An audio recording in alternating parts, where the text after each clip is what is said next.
Ang kapayapaan ng Panginoong Hesukristo ay sumainyong lahat. Magandang araw sa inyong lahat, saan mang sulok ng mundo kayo naroroon sa sandaling ito. Ang babasahing banal na kasulatan sa araw na ito ay pinamagatan kong Ang Diyos ang aking tagapagligtas. Magtitiwala ako sa Kanya at di matatakot. Pagbasa sa banal na kasulatan mula sa aklat ni Propeta Isaias, 12 hanggang 14 na kabanata.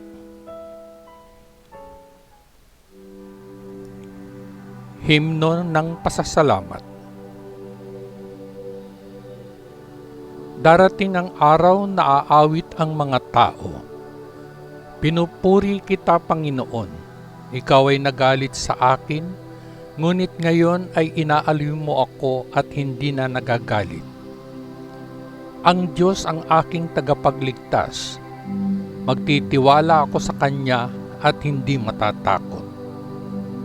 Binibigyan ako ng Panginoon ng kapangyarihan at lakas. Siya ang aking tagapagligtas.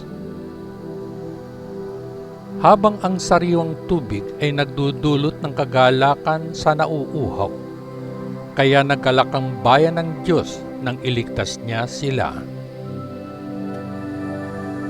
Darating ang araw na aawit ang mga tao. Magpasalamat sa Panginoon.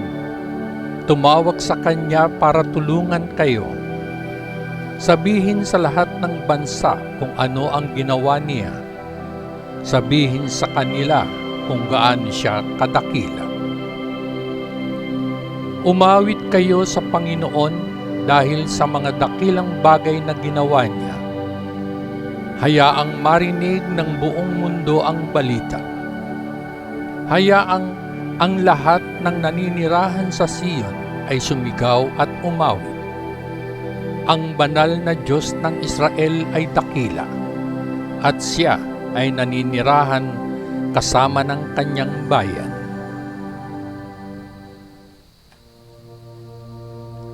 Paparusahan ng Diyos ang Babilonya.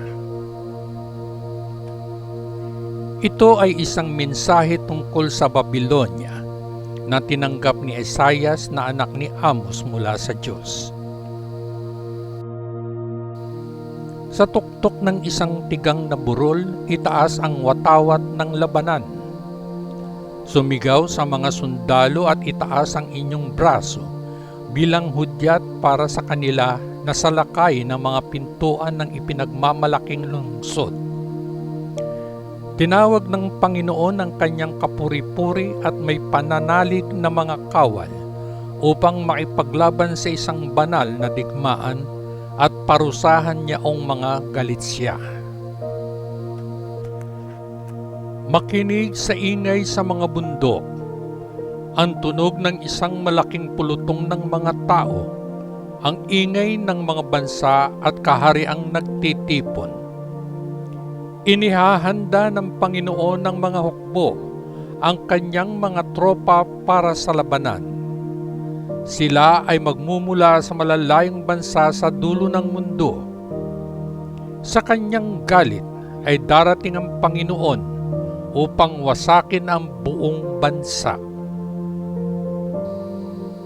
Humagulhol sa kirot. Ang araw ng Panginoon ay malapit na. Ang araw na ang makapangyarihan sa lahat ay magdadala ng kapahamakan. Ang mga kamay ng lahat ay manghihina, at ang tapang ng lahat ay babagsak. Silang lahat ay mga tatakot at padadaig ng kirot, gaya ng kirot ng isang babaeng nanganganak. Magtitinginan sila sa takot, at mag-aapoy ang kanilang mga mukha sa kahihiyan. Ang araw ng Panginoon ay parating na, ang malupit na araw ng kanyang mabangis na galit at puot. Ang lupa ay gagawing ilang at ang bawat makasalanan ay lilipulin. Bawat bituin at bawat konstelasyon ay titigil sa pagkinang. Ang araw ay magdidilim kapag ito ay sumikat, at ang buwan ay hindi magbibigay ng liwanag. Sabi ng Panginoon, magdadala ko ng kapahamakan sa lupa at parurusahan ko ang lahat ng masasamang tao dahil sa kanilang mga kasalanan. Ipapakumbaba ko ang lahat ng mapagmataas at paparusahan ang lahat ng mayabang at malupit.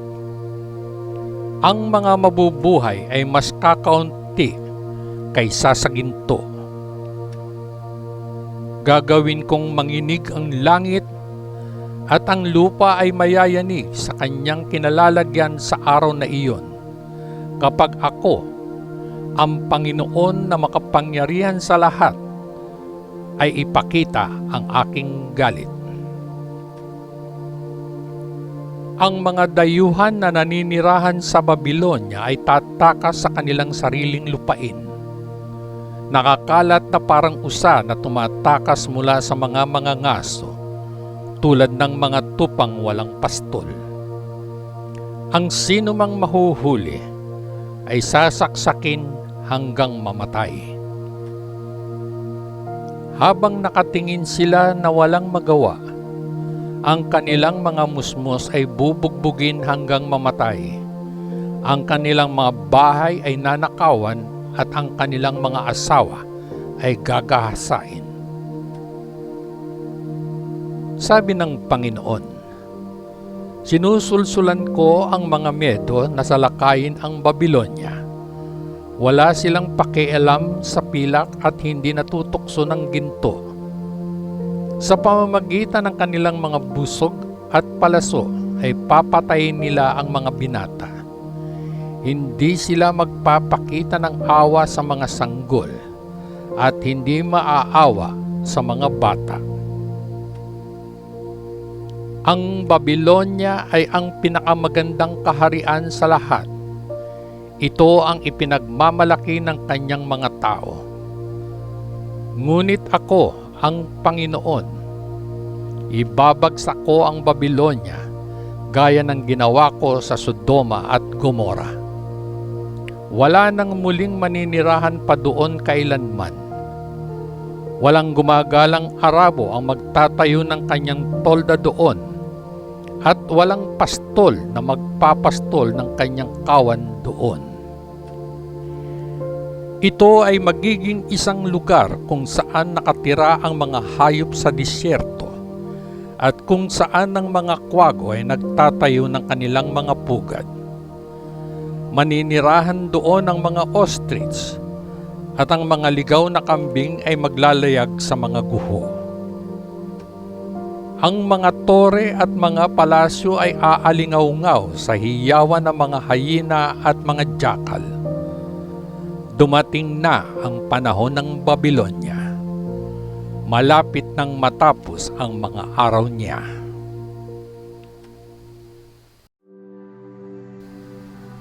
Ang pagbabalik sa pagkatapon. Ang Panginoon ay muling magiging maawain sa kanyang bayang Israel at pinili sila bilang kanyang pag-aari. Hahayaan niya silang manirahan muli sa kanilang sariling lupain, at ang mga dayuhan ay darating at maninirahan doon kasama nila. Maraming nasyon ang tutulong sa mga tao ng Israel na makabalik sa lupain na ibinigay sa kanila ng Panginoon. At doon ang mga nasyon ay maglilingkod sa Israel bilang mga alipin. Ang mga dating sumakop sa Israel ay mabibihag na ngayon ng Israel, at ang mga tao ng Israel ay mamumuno sa mga dating umapi sa kanila.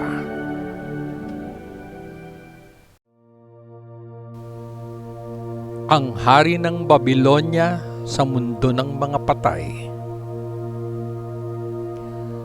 Ang Panginoon ay magbibigay sa mga tao ng Israel ng ginhawa para sa kanilang kirot at pagdurusa at mula sa mahirap na trabaho na pinilit silang gawin. Kapag ginawa niya ito, kanilang tutuyain ang hari ng Babylonia at sasabihin, "Bumagsak na ang malupit na hari, hindi na siya muling makapang-aapi ng sinuman." Winakasan na ng Panginoon ang kapangyarihan ng masasamang pinuno na malupit na nagpahirap sa mga tao at hindi tumigil sa pang-aapi sa mga bansang kanilang nasakop. Ngayon, sa wakas, ang buong mundo ay nagtatamasa ng kapahingahan at kapayapaan at lahat ay umaawit sa kagalakan. Ang mga puno ng sipres at ang mga sedro ng Lebanon ay nagagalak sa bumagsak na hari, sapagkat walang sino mang pumuputol sa kanila, ngayong wala na siya. Ang mundo ng mga patay ay naghahanda para salubungin ang hari ng Babylonia. Ang mga multo ng mga makapangyarihan sa lupa ay gumagalaw. Ang mga multo ng mga hari ay umaangat mula sa kanilang mga trono. Lahat sila ay tumatawag sa kanya, "Ngayon kasing hina ka na namin, isa ka na sa amin." Dati ay pinararangalan ka ng musika ng mga alpa, ngunit narito ka na sa mundo ng mga patay.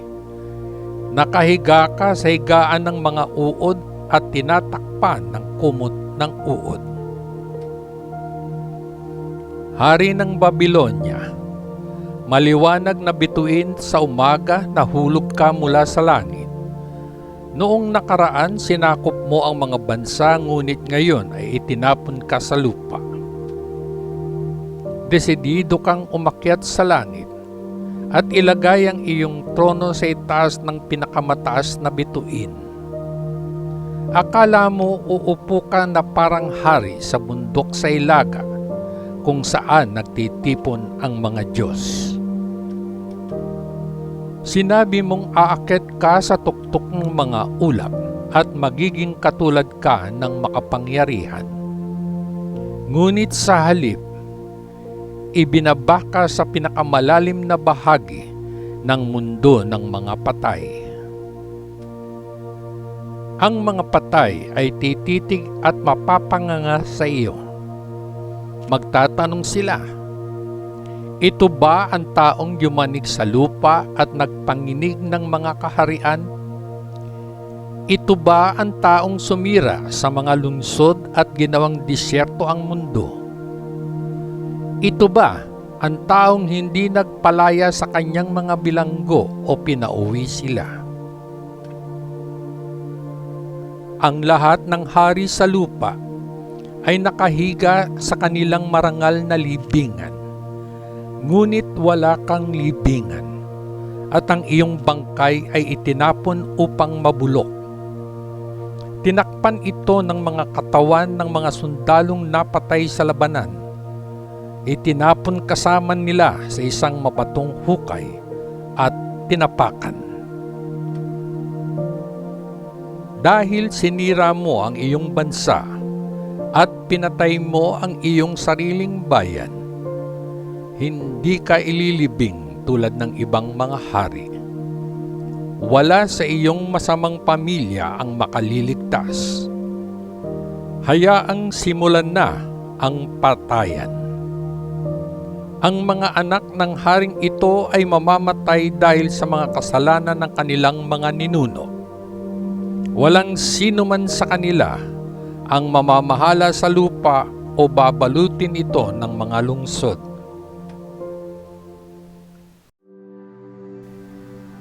Wawasakin ng Diyos ang Babylonia. Sabi ng Panginoon na makapangyarihan sa lahat, "Sasalakayin ko ang Babylonia at sisirain ko ito. Wala akong iiwan, walang anak, wala man lang makaliligtas. Ako, ang Panginoon, ang nagsalita. Gagawin kong latian ang Babilonya at maninirahan doon ang mga kwago. Wawalisin ko ang Babilonya gamit ang walis na magwawalis ng lahat. Ako, ang Panginoon na makapangyarihan, ang nagsalita.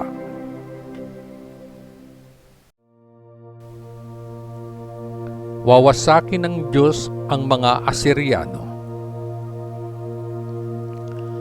Ang Panginoon na makapangyarihan sa lahat ay sumumpa ng isang sumpa. Magaganap ang pinaplano ko. Ang napagdesisyonan kong gawin ay matutupad. Wawasakin ko ang mga Asiryano sa aking lupain ng Israel at yuyurakan ko sila sa aking mga bundok.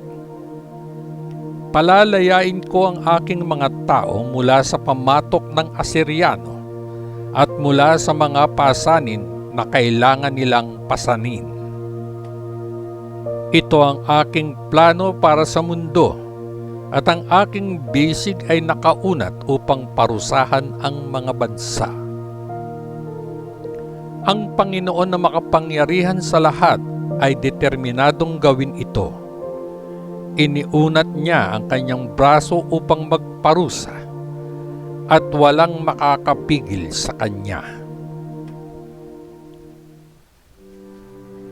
Wawasakin ng Diyos ang mga Filisteo.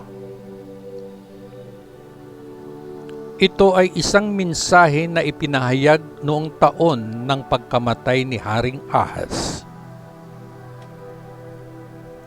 Bayan ng Filistia, ang pamalo na tumama sa iyo ay nabali, ngunit wala kang dahilan upang magalak. Kapag ang isang ahas ay namatay, ang isang mas masahol pa ay pumapalit sa kanyang lugar.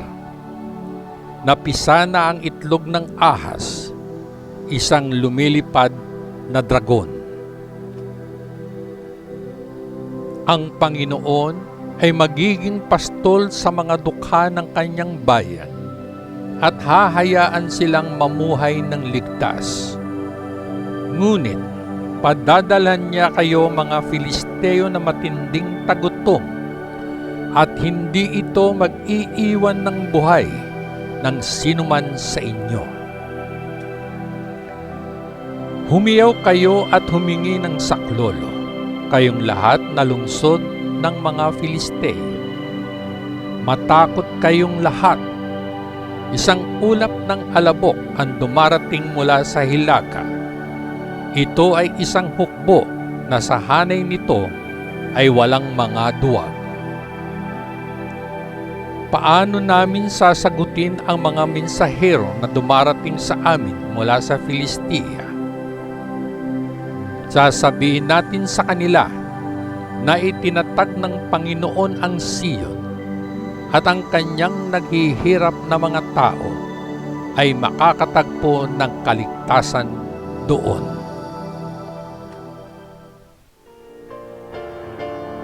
Ang salita ng Diyos.